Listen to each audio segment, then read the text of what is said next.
What's going on, everybody? Welcome back to episode number 9 of Data with Peachey, the world famous Data with Peachey podcast. It has been a little while. This is episode 9. I am not nearly as good as it relates to keeping up with the content. It's been a busy summer, some vacations, a lot of work, things with the fam. Had a golf trip where I absolutely played the worst 9 holes, really the worst 8 holes of golf that I can remember in recent memory. But that's okay. There is always next year. But you know what doesn't sleep and wait for next year? That's right, Data. You said it right. I knew you were thinking it in your head. And Data never sleeps. So I hinted at it a little while ago on LinkedIn. This might come across as a little ranty, but is one of those things that continuously comes up when I'm reading podcasts. I don't read podcasts, but when I listen to podcasts, or I read articles, or I read white papers or PDFs, or see content on LinkedIn, this continuously comes up. And I just do not understand why businesses don't work on these 2 or 3 particular things. I am going to tell you what those 2 or 3 particular things are.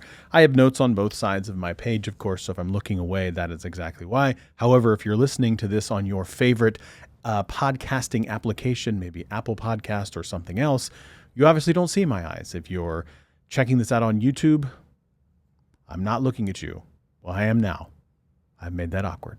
The thing I'm referring to is, why are companies and businesses so afraid to do the work to build a successful data program, but they are very, very okay with starting and dumping a whole bunch of resources into the analytics and AI platforms? Now, I promise you this will make a little sense, and I'm going to bounce around here in my notes a little bit.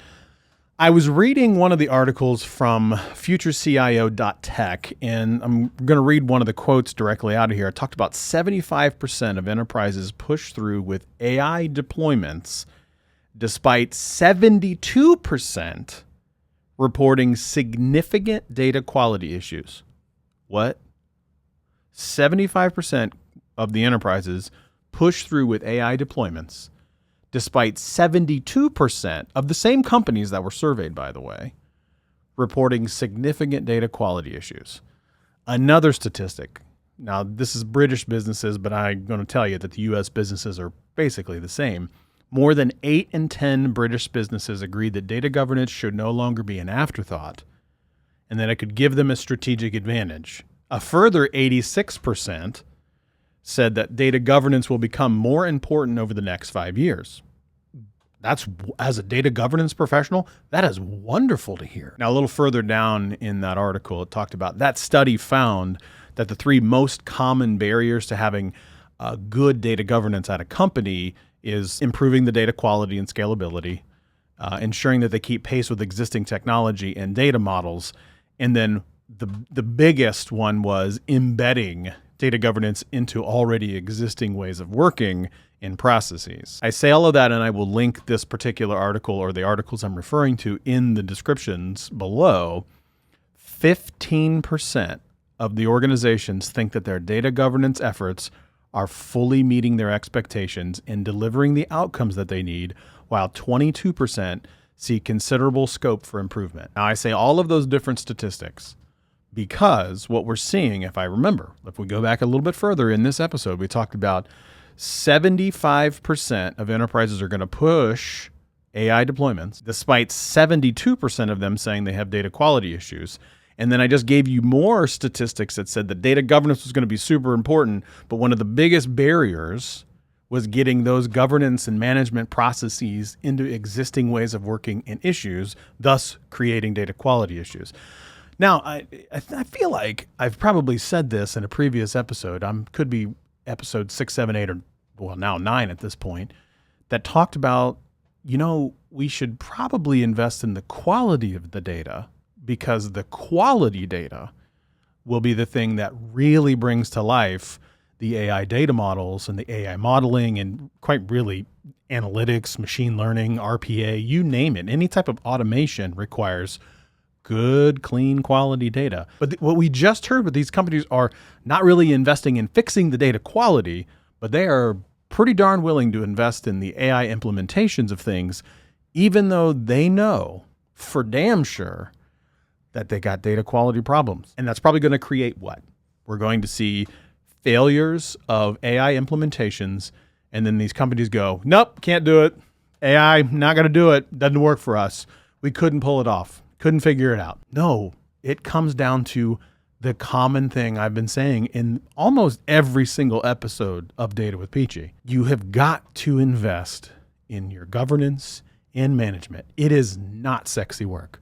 It's not. And that's okay. I use this example all the time when I speak at conferences, talking to my team, or anything like that. Look at me, look at governance and data management as though I am a sanitation worker. A sanitation worker is incredibly critical to infrastructure of a city, of a town, anything. The town will fall apart without a sanitation worker. Flat out will fall apart. And your businesses will flat out fall apart in spite of themselves, and sometimes, if you don't have good, sound data management practices, data governance practices and principles. Doesn't necessarily mean you have a team. Best case scenario would be you have a team. But there are a lot of times where technology people will be doing the active data management or data governance functions because the company simply doesn't have it. I say all of that to say, think of governance and management as a sanitation worker, as a trash person, somebody who picks up your trash every single week. Now, pretend for just a second that that person doesn't come around for a month to pick up your trash. What do you have? You have bags and piles, overflowing trash in your particular house. So do your neighbors. And all of a sudden, the trash starts piling up around everywhere. Do you know how quick people would be kind of up in arms about, we got to do something about all this trash? Guess what? Without governance and management people doing those different types of duties, you're going to find individuals that we have piles of data garbage just laying around everywhere.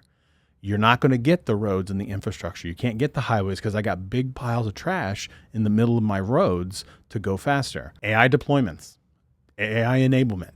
You have trash in the way. You're putting trash inside your AI systems. What are you doing?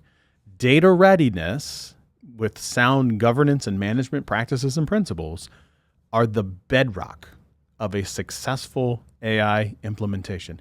Matter of fact, they are the bedrock for all things reporting, analytics, RPA, machine learning, risk modeling, AI implementations, you name it. You have to have good quality data in place to pull any of this stuff off. And we just heard in some of the statistics earlier in this episode that companies are readily acknowledging that they have problems and basically willingly not doing nothing about it.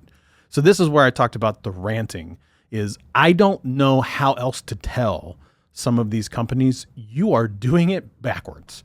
You need to push in the clutch and work and invest in a good sound data strategy, which links to your business strategy, which links to your tech strategy.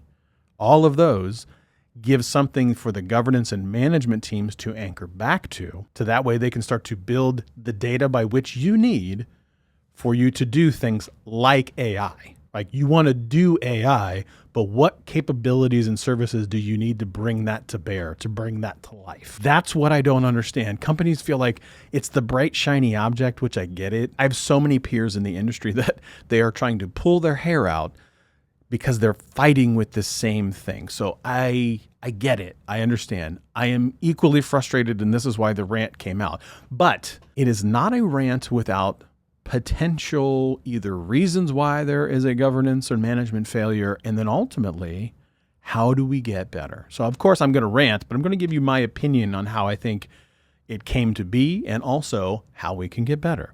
So some of the reasons why I think that governance and data management programs fail is they're simply trying to do too much or sometimes too little all at once. So if you try to boil the ocean, you will get zero places. It is just not possible for you to say, I'm going to govern everything. You can't do that. You can't govern everything. You got to start small. So you can actually use some of these AI implementations to say, okay, tell me what is the use case for the AI. Let me go clean that data, make it super clean, manage it. I'm going to put good cataloging and lineage and traceability and metadata management and quality rules around that particular data. And in doing that, you bring to life that AI implementation, but you also start to operationalize your data governance and data management practices in doing that. So that is a great place for you to enhance and showcase the things that you can do within a governance program and a data management program using the AI implementation that the company wants to do as a kind of a stepping stone or a launch pad, so to speak. Another one of the reasons we see the governance and data management projects and things fail is just the word I just said. They treat it like a project. It is not a project. It is so much more than that. It is an entire program. It is a team. It is a set of capabilities and services that do not have an end date like that of a project. So you have to treat it like an ongoing program. You have to care and feed for it, invest in it, make sure you have the right talent. You have to make sure that you have those things in place, because that project, and when you use the word project, it has a definitive end date. Data governance and management do not. And the data is just going to continue to keep coming in. Data is not a project. Data is just going to continue to keep being dumped into the business and the company itself. So you have to have a program to make sure that you can, ensure its cleanliness, its order, things like that. Again, using kind of the sanitation type worker is that water is going to flow. You got to clean it. You got to make sure you track it. You got to make sure you have quality assurance. And then you ultimately push it out to be basically drank and then recycled again. That's the purpose. You got to do the exact same thing. Invest in the data program, not the data project. Another one of the big ones that I see is, what are the reasons for the failure? It is the resistance to change. That companies often will try to implement data governance and data management practices that require process change, additional roles and responsibilities. And sometimes the employees are like, whoa. You don't pay me enough to do this. Middle management goes, look, my people can't do that. We got to do X, Y, and Z. Maybe there's antiquated processes in place. It's got you have to invest in clear, concise change management. Communication is key. You got to be open, transparent, tons of updates, two-way communication. You've got to involve the associates in question, involve them, make sure that they're participating, they're early adopters, they're helping provide key feedback to you when you're standing up your data governance and data management programs. Talk to those individuals that are saying, I'm trying to implement these different AI things. Well, tell me how you're going to use this data. How could I help you do this? And understand that this is tied to the resistance to changes. Do you have the support from the executive team? Not just one member of the executive team, all of the executive team. So this one's a hard one, because a lot of times you get to those executive team members and they're like, I don't see the savings. I don't see the money that I'm getting out of this. So they have a hard time processing the value. So you have got to take time to put the value in ways that they understand. Go and meet with these executives and say, how do you see the data? What do you want to get out of your data? And spend time to take that and tie that together with the three big things: a tech strategy, a data strategy, and a business strategy, and tie all of those things together to say, let me show you how governance fits into all three of these different strategies. And then they'll start to say, oh, I understand. A lot of times we're not taking the time to tell them in business terms, the value for them. This is also related to another thing that I put on LinkedIn, where I talked about how we're seeing a lot of different data roles saying they want 50 years of technical experience and then 3 seconds of business acumen. That's another rant for another day. But same thing, take the time to communicate with those impacted executives and give them exactly what the value is in terms that they can understand. Now, those are some of the other reasons why the governance and management failure. Again, this episode, a little ranty, a little all over the place, but I wanted to tell you those couple things. And again, you can't immediately go pick up a bunch of heavy weights. You have to train to lift those heavy weights to get stronger. Same concept with governance and management. You can't really just jump straight into AI implementation without some data governance practices and principles in place. Things like data cataloging, data lineage, traceability, profiling of data, understanding what the data quality rules are. How are we archiving or retaining our data? Do we understand the assets in which that data lives in? Those are all things that you can train and build from a capability or services approach to ultimately get to, that will help you go faster in these very data intensive projects and programs when you have a sound foundation from a governance and management perspective. So yeah, that was a really ranty episode because I really felt like I had to get those things out on paper. Again, apologies if it doesn't quite flow together like all of the other ones did, but I felt it really important because I'm maybe it's the mid-year thing. Maybe it's like a mid-year slump that we're all going through where we're like, we started the year with, bright-eyed, bushy-tailed, fresh ideas, and we're going to change the world this year. This 2024 is our year when it comes to data. And then we get to July and we're like, nothing's changing. Everything sucks. Hopefully it's not quite that bad, but you get the general gist of what I'm getting to. However, I still believe that we can end the year very strong in our respective areas. Hopefully that means I'll be a little bit more consistent on my podcasts. Not entirely sure about that. Well, if you did like this podcast, please consider leaving it a 5-star review on Apple Podcast or your favorite podcasting application. If you're watching this on YouTube, please consider doing all the YouTube things like share, subscribing, thumbs up, leaving a comment below. I will make sure that I leave all of the links to all of the different articles that I was talking about in this particular episode. And I will see you again in a few weeks for another episode of Data with Peachey.